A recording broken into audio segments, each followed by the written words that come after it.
नमस्कार दोस्तों, मैं मनीष साहू आपका हार्दिक स्वागत करता हूं आपके अपने YouTube channel education of online तैयारी में। हम इलेक्ट्रिकल सर्किट को बहुत आसान चीज़ों से, बारीकियों से देख रहे हैं। मैंने आपको पिछले लेक्चर में RMS वैल्यू और एवरेज वैल्यू के कंसेप्ट दिए थे। हमने पूरे वेव फॉर्म्स के RMS वैल्यू, एवरेज वैल्यू कैसे निकलते हैं उसको देखा था। और उसके बाद अब मैंने प्रीवियस ईयर के पेपर भी बताए थे आपको कि क्वेश्चंस किस टॉपिक से कैसे आपसे पूछे जाते हैं। आज हम RLC नेटवर्क के बारे में पढ़ेंगे और उनके बिहेवियर को समझेंगे कि AC में कैसे बिहेवियर करते हैं। चलिए स्टार्ट करते हैं। तो आप यहाँ पर हेडिंग डालेंगे resistance, pure resistive circuit, pure resistive circuit in AC में प्योर रजिस्टिव सर्किट हमारा कैसे बिहेव करता है। ठीक है, तो चलिए स्टार्ट करते हैं। तो ये इस तरीके से हम इसका डायग्राम बना लेते हैं। ये डायग्राम इस तरीके से बन गया। अब ये इस तरीके से, तो ये प्योर रजिस्टिव सर्किट है, हमको इस तरीके से बनाना है। ये प्लस माइनस मान लेते हैं, V of equal to VM sine omega t हमारा वेव है ना, इस तरीके से जा रहा है। ये I ऑफ t है और ये हमारा R है, प्लस माइनस यहाँ से रेजिस्टेंस में इस तरीके से ड्रॉप हो रहा है। तो हम यहाँ पर ओम के नियम से जानते हैं कि V is equal to IR, ohm के नियम से। तो यहाँ से I इक्वल टू क्या हो जाएगा, V बाई R। तो यहाँ से V का मान आप रख देंगे। V का मान क्या है, VM साइन ओमेगा टी बटे यहाँ पर R है। अब यहाँ से मैं V by R, VM by R को ओम के नियम से मैं लिख सकता हूँ IM, I मैक्सिमम। तो यहाँ से I इक्वल टू क्या हो जाएगा, I maximum sine omega t. तो यहाँ से आप देख रहे हैं तो इस तरीके से हमारा आ रहा है। तो I equal to I maximum sine omega t. तो यहाँ से देखिए ये V maximum sine omega t और यहाँ से I maximum sine omega t. तो V और I के बीच में किसी प्रकार का फेज डिफरेंस है क्या, नहीं है। तो यहाँ पर फेज डिफरेंस आपका जीरो होता है, phase difference phi equal to zero. तो phi is equal to zero होता है यहाँ पर, phase difference phi equal to होता है 0 डिग्री प्योर रजिस्टिव सर्किट में, प्योर रजिस्टिव सर्किट में। अब उसके बाद देखते हैं हम लोग कॉस फाई, पावर फैक्टर। अब ये क्या चीज़ है देखते हैं, पावर फैक्टर।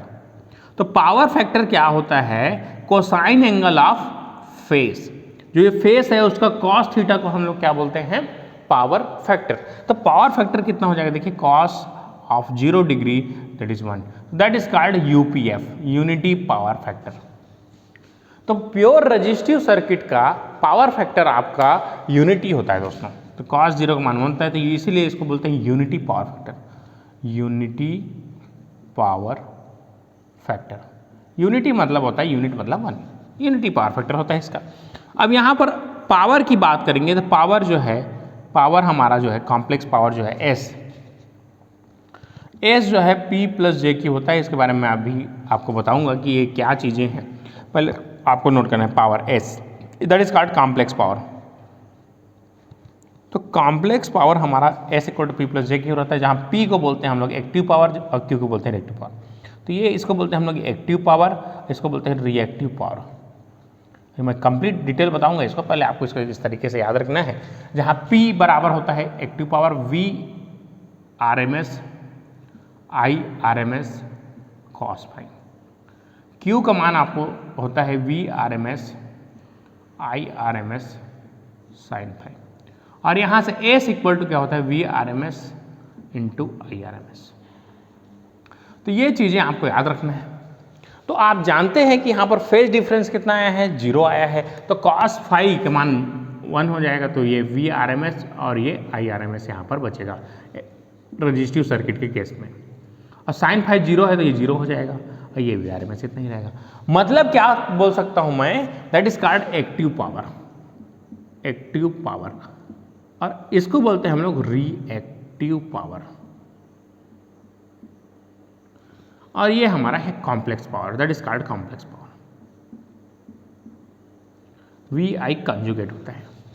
चलिए, तो यहाँ पर आप रजिस्टिव सर्किट में देख रहे हैं कि केवल आपको एक्टिव पावर मिल रहा है, रिएक्टिव पावर आपका 0 है। तो प्योर रेजिस्टिव सर्किट में केवल हमारा एक्टिव पावर लॉस होता है। जो एक्टिव पावर है उसी को हम एक्चुअल में पावर कन्वर्जन में यूज कर पाते हैं।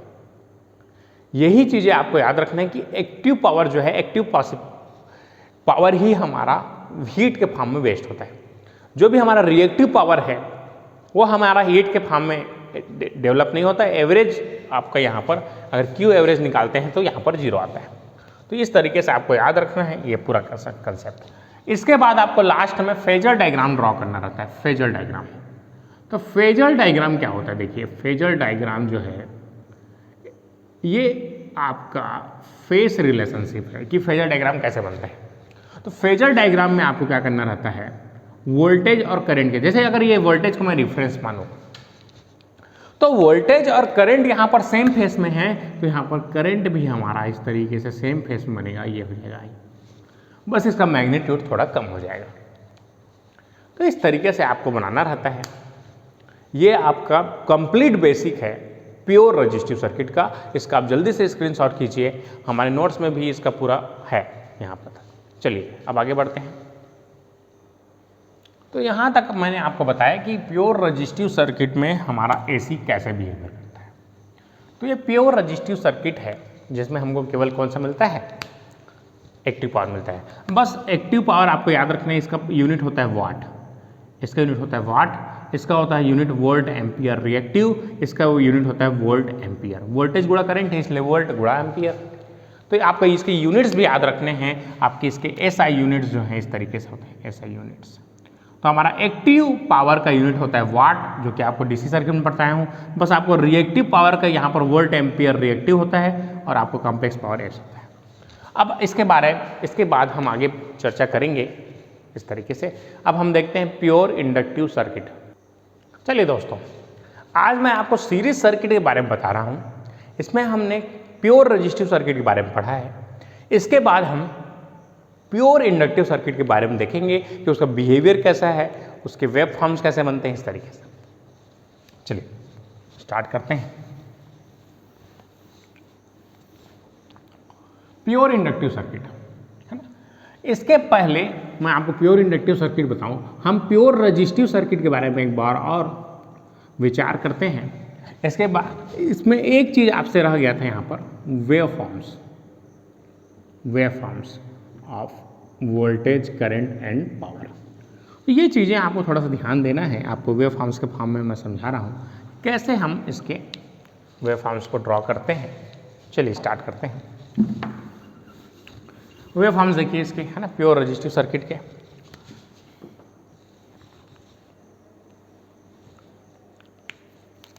तो ये हमारा था V ऑफ t। तो V ऑफ t क्या था, Vm sin ओमेगा t। इस तरीके से इसका ग्राफ चल रहा था। ये था हमारा V मैक्सिमम, है ना, ये पाई और ये 2 पाई। तो इस तरीके से ये आपका V ऑफ t का ग्राफ, ये आपका ग्राफ है V ऑफ t का, that is equal to Vm sine omega t। अब आपके पास I ऑफ t, तो I ऑफ t का ग्राफ किस तरीके से जाएगा, तो I ऑफ t का ग्राफ जो है सेम यहाँ पर होगा, बस यहाँ पर इसका जो मैग्नीट्यूड्स है वो थोड़ा सा कम हो जाएगा। मैग्नीट्यूड बस यहाँ इसका थोड़ा सा कम होगा, बाकी यहाँ पर जो डायग्राम है आपका सेम बनेगा इस तरीके से। मैग्नीट्यूड बस कम होगा, बस बाकी सब यहाँ से सेम रहेगा। अब पावर इक्वल टू क्या होता है, वोल्टेज गुणा करंट। वोल्टेज गुणा करंट है, तो अगर आप इनका मल्टीप्लाई करेंगे तो पॉजिटिव प्लस पॉजिटिव क्या हो जाएगा। देखिए पॉजिटिव प्लस पॉजिटिव का इस तरीके से आप मल्टीप्लाई करते हैं तो ये इस तरीके से बन जाएगा। मान लेते हैं ये 10 है और ये 20 है। अब दोनों का मल्टीप्लाई करेंगे कितना होगा, 10 और 20 का मल्टीप्लाई करेंगे 200 हो जाएगा इस तरीके से। अब ये -20 है और ये -10 है। -20 और -10 गुणा करेंगे तो ये भी आपको इस तरीके से मिलेगा ना, ये भी आपको इस तरीके से मिलेगा। तो इसकी फ्रीक्वेंसी मान लेते हैं 50 हर्ट्ज थी। तो आपको पावर की फ्रीक्वेंसी अगर आपसे कोई पूछ रहा है कि तो पावर फ्रीक्वेंसी आप देख रहे हैं, इसका जो टाइम पीरियड है, देखिए इसका जो टाइम पीरियड है यहाँ से यहाँ तक था t टाइम पीरियड, इसका भी टाइम पीरियड यहाँ t था यहाँ से यहाँ तक। यहाँ इसका टाइम पीरियड देखिए आधा हो गया है। टाइम पीरियड जब आधा हो गया तो आपकी फ्रीक्वेंसी कितनी हो जाएगी, 2 टाइम्स हो जाएगी। तो power frequency is always 2 times of supply frequency. तो ये क्वेश्चन आपका एसएससी जेईई में बहुत बार पूछा है कि सप्लाई का फ्रीक्वेंसी कितना होता है, पावर की फ्रीक्वेंसी कितनी होती है। तो 2 टाइम्स ऑफ सप्लाई फ्रीक्वेंसी होता है। जैसे ये 50 हर्ट्ज है तो ये 50 गुणा 2 हो जाएगा तो आपका 100 हर्ट्ज हो जाएगा। तो ये चीज़ें बस आपको याद रखनी है कि अगर आपसे कोई पूछ रहा है कि पावर की फ्रीक्वेंसी कितनी होगी तो आपको इस तरीके से उसको बताना है कि पावर की फ्रीक्वेंसी यहाँ पर 2 टाइम्स होती है सप्लाई फ्रीक्वेंसी। तो ये चीज़ें रह गई थी जिसको मैंने आपको यहाँ बताया। चलिए अब आगे बढ़ते हैं हम लोग, इसका स्क्रीनशॉट खींच लीजिए। नेक्स्ट है हमको बात करना है इंडक्टिव सर्किट के बारे में, प्योर इंडक्टिव सर्किट। चलिए दोस्तों, तो हम स्टार्ट करते हैं यहाँ पर वी है ना, pure inductive circuit, pure inductive circuit, pure inductive. तो यहाँ पर देखिए, यहाँ पर हमारा एक इंडक्टर लगा है एल का और ये हमारा है V M sin omega t. तो यहाँ पर आपको पढ़ना है इसको, इसके बिहेवियर को पढ़ना है। तो आप जानते हैं यहाँ पर ओम के नियम से क्या होता है, V equal to L d I by. हम जानते हैं ओम के नियम से, इंडक्टर के लिए मैंने आपको बेसिक्स में आपको डीसी सर्किट में ये सब पढ़ा है। अब आप जानते हैं कि यहाँ से अगर आपको आई ऑफ टी चाहिए, d I by d t that is equal to V by L हो जाएगा आपका। तो यहाँ से आप देखेंगे, तो यहाँ से आप देख रहे हैं कि यहाँ से आई इक्वल टू क्या हो जाएगा, इंटीग्रेशन कर देंगे V by L d t, और दोनों साइड का हम इंटीग्रेशन कर देंगे इस तरीके से डी टी। तो यहाँ से I इक्वल टू क्या हो जाएगा, 1 by L integration V d t. अब आपको देख लीजिए यहाँ से V का मान क्या है, V ऑफ टी का। तो इस तरीके से आप I ऑफ टी का यहाँ पर ग्राफ हो जाएगा, ये that is called I of T, that is called V of T. तो ये हमारा V ऑफ टी का इस तरीके से Vm sin omega t d T. तो यहाँ से आप मान रखेंगे I ऑफ टी का, तो क्या हो जाएगा 1 by L integration sine Vm sin omega t d t. अब देखते हैं, आप इसको जानते हैं 1 बाई एल, Vm बाहर निकल गया, कांस्टेंट है, साइन का इंटीग्रेशन होता है माइनस कॉस ओमेगा टी बटे कॉस साइन ए टी का इंटीग्रेशन बटे डिवाइड बाई ए हो जाएगा। तो यहाँ से आप देख रहे हैं कि आई ऑफ टी आपको मिल गया Vm बाई ओमेगा एल। इसको साइन 90 माइनस थीटा लिख सकता हूँ, sine 90 minus omega T, minus अंदर गुणा कर दीजिए तो Vm बटे ओमेगा एल को इसको मान लेता हूँ XL, ये हो जाएगा साइन ओमेगा टी माइनस 90 का मतलब होता है पाई बाई 2। तो ये हो जाएगा आपका आई एफ टी। अब ओम के नियम से क्या जानता हूँ मैं, I is equal to V by R. तो वी आर की जगह यहाँ पर XL है, that is called inductive reactance, that is called inductive reactance. इस मान को हम लोग बोलते हैं इंडक्टिव रिएक्टेंस, है ना, inductive reactance. That is equal to XL, that is equal to omega L. Omega का मान कितना होता है 2 pi F L, 2 pi F times of L. इसका जो यूनिट है, इसका यूनिट होगा ओम में, that is called inductive reactance.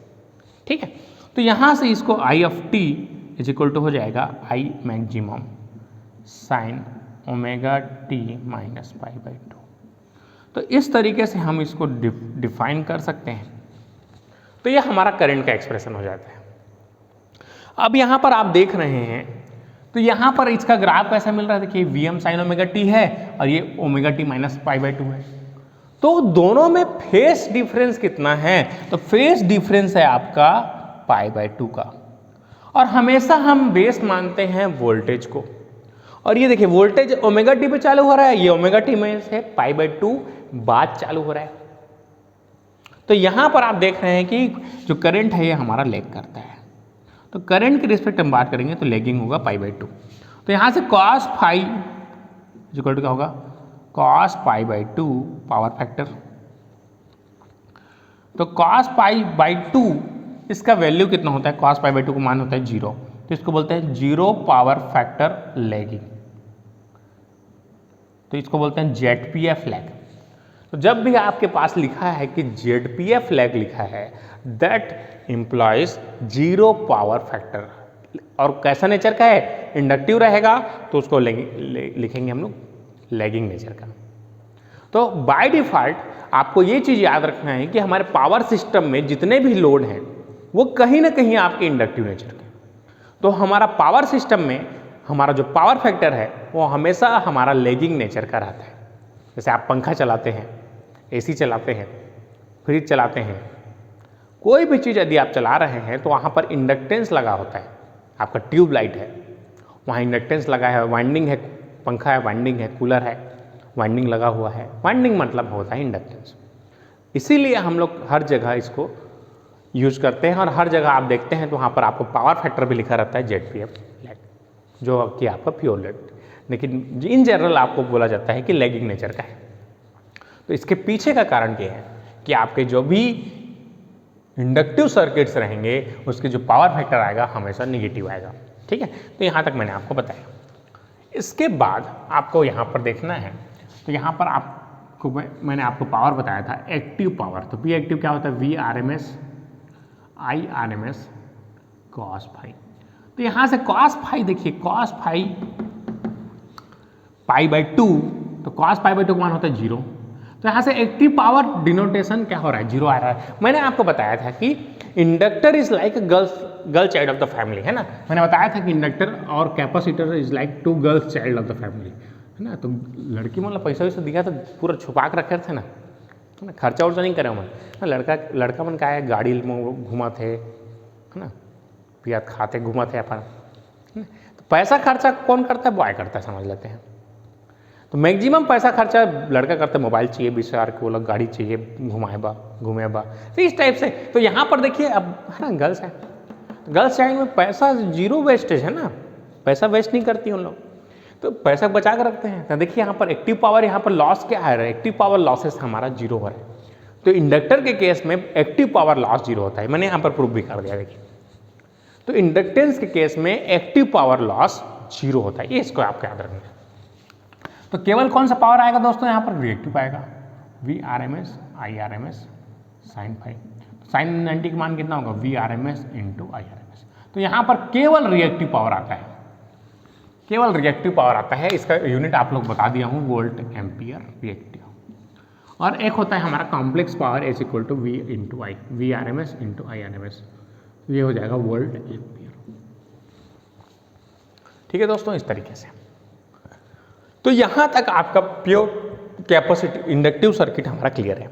अब थोड़ा बात करते हैं इसकी DC बिहेवियर की। देखिए ध्यान से, in DC frequency is equal to 0। तो यहाँ से XL बराबर क्या हो जाएगा, यहाँ जैसे 0 पुट करूँगा, सन्नाटा मल्टीप्लाई एनीथिंग इक्वल टू सन्नाटा, तो 0 हो जाएगा, XL बराबर 0। तो 0 मतलब है शॉर्ट सर्किट, कहीं पर भी अगर इंडक्टेंस 0 है मतलब शॉर्ट सर्किट। तो DC में inductor behaves like short circuit, इसलिए आपको DC में कहीं पर भी इंडक्टर नहीं नजर आएगा, क्योंकि इंडक्टर DC में as like short circuit behave करता है। तो आप इसको याद रखेंगे, इसको कई एग्जाम में, कॉम्पिटिशन एग्जाम में पूछा है कि DC सर्किट में इंडक्टेंस का क्या काम है, क्या ऐसा बिहेवियर करता है, ओपन सर्किट या शॉर्ट सर्किट। तो ऑप्शन क्या आएगा आपका, शॉर्ट सर्किट। तो लिख लीजिए यहाँ पर इसको, इन DC inductor behaves like short circuited. तो ये आपको नोट बना के बारीक चीज़ों को मैं पूरा बता रहा हूँ दोस्तों कि कैसे हम इंडक्टर हमारा बिहेव करता है ऐसे सर्किट में। तो आपको याद रखना है ना, लड़कियाँ पैसा खर्चा नहीं करती, सीधा सबको बचा के रखती हैं। तो केवल यहाँ पर कौन सा पावर, ये पावर 0 होगा, केवल कौन सा पावर होगा, वोल्ट एम्पियर। इसका जो है एक्टिव पार्टिसिपेशन नहीं होता पावर कन्वर्जन में। मैं इन सब चीज़ों को आपको डिटेल में बताऊँगा, पहले आप इसको इस तरीके से नोट कीजिए, स्क्रीनशॉट कीजिए। इसके बाद हम चालू करेंगे प्योर कैपेसिटिव सर्किट। उसके पहले हम लोग यहां पर देख लेते हैं फेजर डायग्राम। फेजर डायग्राम बहुत इंपॉर्टेंट है दोस्तों, फेजर डायग्राम। तो फेजर डायग्राम आपको याद रखना है। तो फेजर डायग्राम देखिए कैसे होता है। अगर मैं वोल्टेज को बेस मानूं तो ये V यहाँ पर मैंने बेस माना है, V को। तो करंट मेरा पीछे है, कितना पीछे है, 90 डिग्री पीछे है। तो ये हमारा करंट है जो कि 90 डिग्री पीछे है, क्योंकि एंटी क्लॉकवाइज रोटेशन है ना दोस्तों। तो आगे कौन दौड़ रहा है, आगे कौन दौड़ रहा है, देखिए यहाँ पर हाथ रखिए, पहले वोल्टेज आ रहा है, फिर यहाँ पर करंट आ रहा है। तो यहाँ पर करंट कितना डिग्री है, 90 डिग्री यहाँ पर लेग कर रहा है। तो ये इसका फेजर डायग्राम होगा। फेजर डायग्राम बहुत इंपॉर्टेंट चीज़ें होती हैं, इसको आपको ड्रॉ करना है, ठीक है। क्लियर है दोस्तों? तो इस तरीके से यहाँ पर होता है। चलिए अब स्टार्ट करेंगे हम लोग प्योर कैपेसिटिव सर्किट। चलिए दोस्तों हम लोग स्टार्ट करते हैं pure capacitive circuit. Pure capacitive circuit में हमारा केवल कैपेसिटर होगा और इस तरीके से होगा। मैं आपको अभी बेसिक तीनों एलिमेंट्स को अलग अलग बता रहा हूँ, फिर हम कंबाइन करके स्टडी करेंगे। चलिए प्योर कैपेसिटिव सर्किट देखते हैं। तो C इक्वल टू मैंने आपको बताया था, यहाँ से मैंने आपको बताया था I equal to C dV by dt, ohm का नियम से मैंने आपको बता चुका हूँ प्योर इंडक्टर कैपेसिटर के बेसिक्स में। तो यहाँ पर देखिए C d by dt Vm sine omega t। तो आपका डिफ्रेंसिएशन साइन का क्या होता है, V में साइन का डिफ्रेंसिएशन होता है आपका कॉस। मैंने आपको बता दिया था कि इसमें पूरा इंटीग्रेशन और डिफ्रेंसिएशन यूज होगा, है ना। मैंने ऐसे सब चीज़ आपको बताया था। Vm C और ये W को हमको 1 बाई ओमेगा C लिखना है, और इसका होता है sine 90 plus omega t। Sine 90 plus theta equal to क्या होता है, कॉस थीटा होता है। अब देखिए 1 बाई ओमेगा C को बोलते हैं हम लोग XC, x of C sine 90 plus omega t। तो यहाँ से आप देख रहे हैं XC को बोलते हैं हम लोग, XC को बोलते हैं हम लोग capacitive reactance. XC equal to क्या होता है, 1 बाई ओमेगा C। ओमेगा का मान कितना, 1 बाई 2 पाई FC। अब अगर मैं इसका DC बिहेवियर देखूंगा कि DC में हमारा कैपेसिटर कैसा बिहेव करता है, DC में फ्रीक्वेंसी कितना होता है, 0। For DC frequency is equal to 0, तो XC is equal to 1 by 0 मतलब कितना हो जाएगा, इन्फिनिटी। तो इन्फिनिटी मतलब कैसा बिहेव करेगा, ओपन सर्किट। तो इन DC it's behaves like open circuit. तो सर्किट में कैपेसिटेंस कैसा बिहेव करता है, ओपन सर्किट बिहेव करता है। इंडक्टर शॉर्ट सर्किट बिहेव कर रहा था, कैपेसिटर ओपन सर्किट बिहेव कर रहा है। इसीलिए हमने DC सर्किट में इंडक्टर और कैपेसिटर को शॉर्ट सर्किट और ओपन सर्किट कर दिया था, इसलिए आपको वहाँ पर ये सब चीज़ें नजर नहीं आई थी। मैंने आपको बोला ही था वो that is called bachelor life, इसलिए वहाँ पर चीज़ें आसान थी। अब यहाँ पर मैरिड लाइफ आ गया, चीज़ें कॉम्प्लेक्स हो चुकी हैं, इंटीग्रेशन आ गया, डिफ्रेंसिएशन आ गया। मैंने आपको बोला ही था। तो कुछ दिन में आपकी लाइफ भी ऐसी होने वाली है, तो be careful. I am sign omega T plus इसको पाई बाई 2 लिख सकता हूँ। तो यहाँ से फेज डिफरेंस कितना है दोस्तों, यह है पाई बाई 2। अब यहाँ पर हमारा लीडिंग लिखेंगे, इसको आगे है इसलिए लीडिंग लिखेंगे। देखिए यहाँ पर प्लस हो रहा है, यहाँ पर ओमेगा टी है, ये प्लस पहले पाई बाई 2 में चालू हो गया, इसलिए क्या बोलेंगे, इसको लीडिंग बोलेंगे। तो कॉस फाई यहाँ पर क्या होगा, cos phi equal to cos pi by 2। ये पावर फैक्टर के बारे में बात करेंगे, तो ये हो जाएगा हमारा ZPF। ये भी 0 होगा, कॉस पाई बाई 2 1 0। ZPF इसको बोलेंगे लीडिंग, क्या बोलेंगे इसको, ZPF लीडिंग।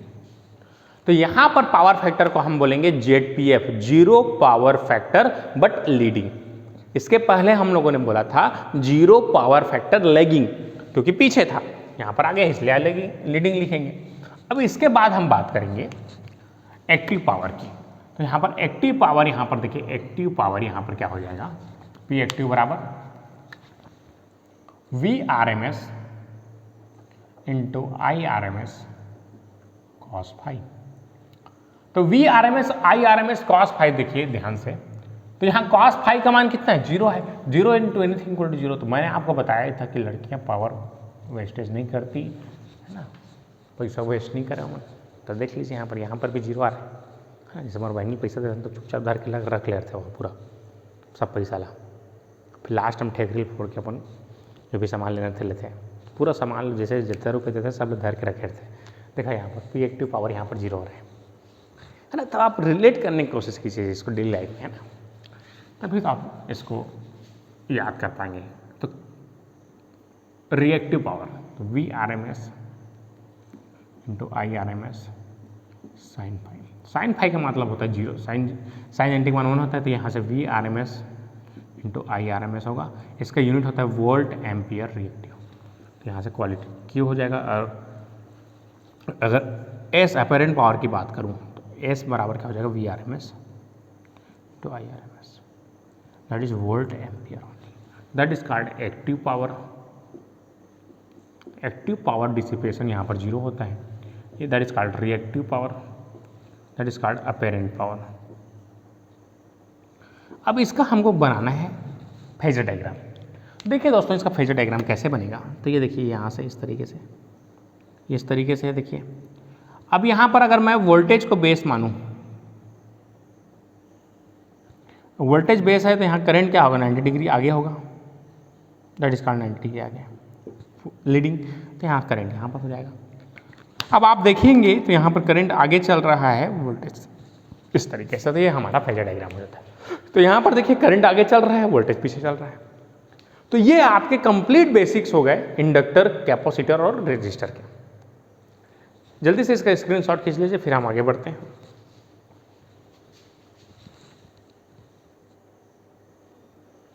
ठीक है दोस्तों, तो आज के लेक्चर में इतना ही रखते हैं हम लोग।